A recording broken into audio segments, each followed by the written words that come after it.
Just try and imagine yourself trapped in a world filled with people enraptured with stamp collecting. They spend hours every day reading the stamp section of the newspaper, watching stamp shows, and listening as stamp casters drone on endlessly about stamp statistics and stamp strategies, while stamp fans speak endlessly to everyone within earshot about their strategies for stamp supremacy within their stamp leagues. Now, pretend that stamps and sports are the same thing, and you'll understand why I hate sports.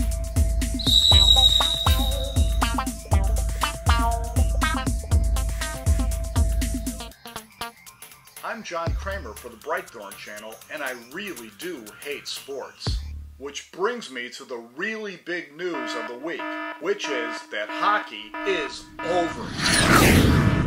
That's right, someone won the last game of the hockey season, which apparently means that there is no more hockey until next fall. Unless, of course, my sources are lying to me.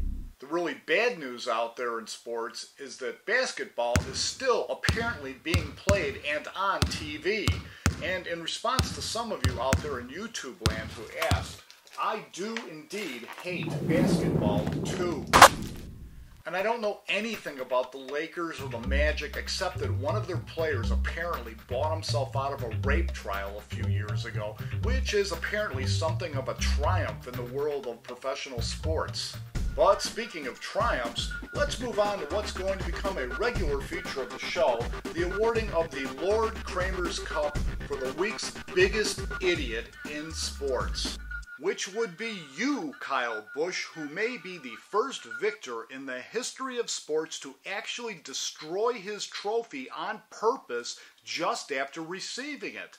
The NASCAR douchebag repeatedly smashed his guitar-shaped trophy onto the cement of the winner's circle in front of the artist Sam Bass, who painted the handmade Gibson Les Paul guitar. May I suggest that in the future, officials sneak a landmine into the next trophy that Kyle Busch wins, and then tell everybody else to duck!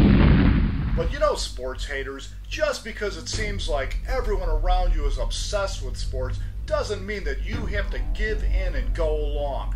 No! Take that sport-hating passion of yours and put it to good use in a program we here at Britethorn are calling Recycle, Reuse, and Rename. Now, when I see an old football like this laying around, it immediately makes me think of that leaky toilet my wife's been after me to fix. So after carefully removing the old ball cock assembly, I install my newly renamed football cock assembly.